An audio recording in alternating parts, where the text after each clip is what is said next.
परमेश्वर की लीला अपरंपार है। वो जब चाहे, जहां चाहे, कहीं भी, कभी भी, किसी भी रूप में प्रकट हो सकता है। कहते हैं, मैं रोवत हूं सृष्टि को, सृष्टि रोवे मोहे, गरीब दास इस वियोग को समझ सके ना कोई। परमेश्वर चारों युगों में प्रकट होते हैं। सतयुग में सत सुकृत नाम से, त्रेता में मुनीन्द्र नाम से, द्वापर में करुणामय नाम से और कलयुग में अपने वास्तविक कबीर नाम से आते हैं। उनका पृथ्वी पर आने का उद्देश्य जीव आत्माओं को तत्व ज्ञान से परिचित करवाने और उनका मोक्ष करने का होता है। इसी उद्देश्य से प्रत्येक युग में वो परम अक्षर पुरुष अपने सतलोक को छोड़कर इस मृत लोक में आकर अपने तत्व ज्ञान का प्रचार करते हैं। आज से लगभग 600 वर्ष पूर्व भारत, जिसे जम्बू द्वीप भी कहा जाता है, इसके उत्तर प्रदेश राज्य के काशी नगर में सन 1398 में शिशु रूप में लहरताला नामक तालाब में कमल के फूल पर सह शरीर सतलोक से आकर प्रकट हुए और 120 वर्ष लीला करके अपनी इच्छा से सह शरीर ही अपने निज लोक सतलोक चले गए। इस दौरान उन्होंने बहुत से चमत्कार किए, बहुत से लोगों का दुख दूर करके उन्हें सुखी जीवन प्रदान किया। उन्होंने अपने तत्व ज्ञान को लोकोक्तियों, साखियों, कविताओं व दोहों के माध्यम से लोगों तक पहुंचाया। वे शास्त्र अनुकूल ज्ञान दिया करते थे, जिसे सुनकर बहुत से लोग उनकी शरण ग्रहण करने लगे। लोगों को लाभ होने लगा, जिस कारण से अन्य ब्राह्मणों, ऋषियों, पंडितों, काजी व मुल्लाओं के पास लोग कम जाने लगे, मानो जैसे उनकी दुकानें बंद होने लगी। काजियों, मुल्लाओं व पंडितों और ब्राह्मणों ने ईर्ष्यावश होकर अपने अपने तरीके से कबीर परमेश्वर का विरोध करना शुरू कर दिया। ज्ञान चर्चा में जब नहीं हरा पाए तो हिंसा पर उतर आए। इतिहास गवाह है कि परमेश्वर कबीर साहिब जी को हिंदू व मुसलमान धर्म के गुरु और पीरों द्वारा कितनी पीड़ा उठानी पड़ी।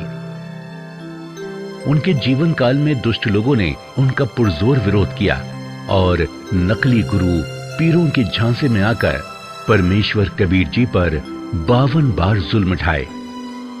उनको मारने की कोशिश की गई और उन्हीं में से एक कोशिश थी कबीर परमेश्वर जी को खूनी हाथी से मरवाने की।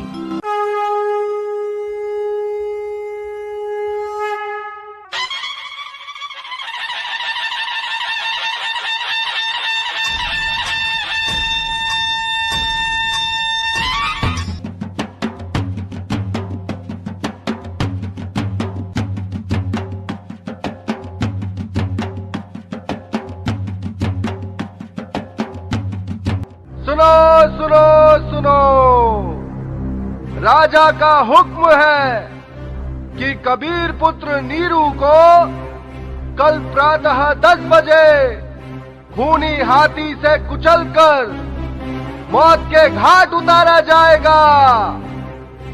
इसीलिए सभी नगर निवासी सजा देखने दंडित गृह पहुंच जाए। सुनो सुनो सुनो। हाँ, राजा ने बिल्कुल सही किया। अब की बार वो नहीं बच पाएगा।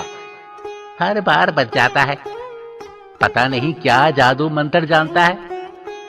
अरे राजा के पास बहुत खतरनाक हाथी है, उसे तुरंत कुचलकर मार देगा।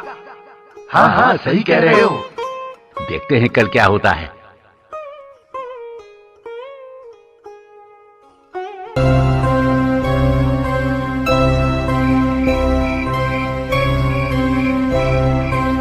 हाँ, सब तैयारियां हो चुकी हैं।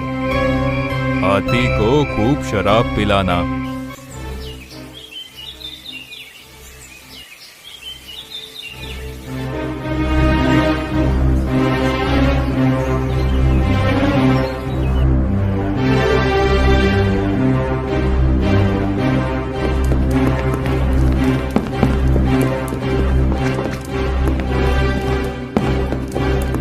अच्छे से बांधना इस काफिर को, कहीं भाग ना जाए। आज तो इसका खेल खत्म करके ही छोड़ूंगा। अरे पिलवान, शराब और पिला दो इसको, ताकि ये इस काफिर का जल्द ही काम तमाम कर दे। आज तो कबीर निश्चित ही मारा जाएगा। हाँ हाँ, आज ये जुलाहा नहीं बच पाएगा। अरे खूनी हाथी इसे तुरंत मार देगा। हाँ हाँ, वो देखो, आज तो पीलवान हाथी को शराब भी पिला रहा है। अब तो उसका बिल्कुल काम तमाम हो जाएगा। हाँ,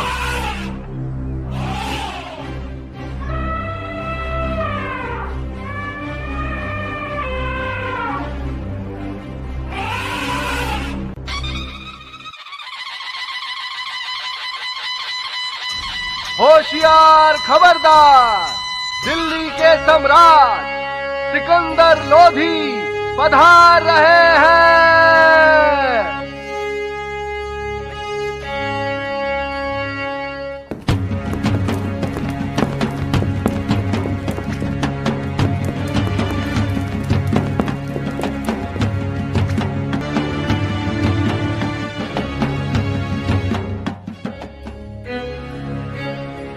महाराज सिकंदर लोधी की जय, महाराज सिकंदर लोधी की जय, महाराज सिकंदर लोधी की जय, दिल्ली के सम्राट सिकंदर लोधी की जय हो। आज की दंड प्रणाली शुरू की जाए।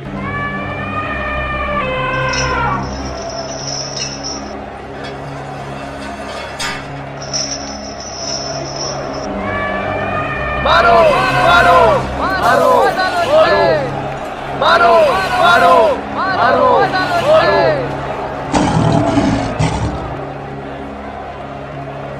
अबे क्या कर रहा है काफिर की औलाद? हाँ हाँ, ले जाकर दोबारा कुचलवा दे इसको। मारो मारो मारो मारो मारो मारो।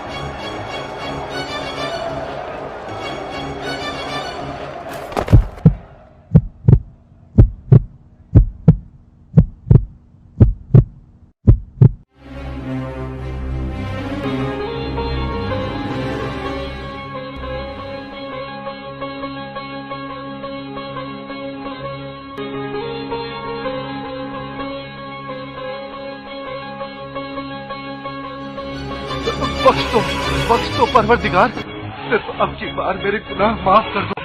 आप ही अल्लाह हैं, मुझे बख्श दो। मेरे से भारी भूल हो गई है कि मैं आपको पहचान न सका। आप स्वयं अल्लाह पृथ्वी पर आए, मुझे बख्श दो, मुझे बख्श दो।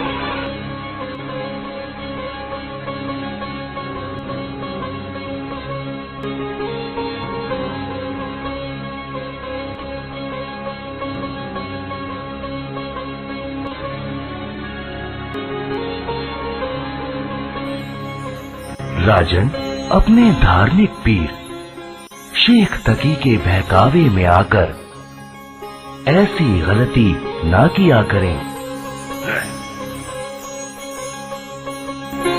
मैं सतलोक से तुम्हारे लिए ही तो आया हूँ। शेख तकी तो मूर्ख है, परंतु आपको तो ज्ञान है बच्चा। चलो ठीक है, माफ किया।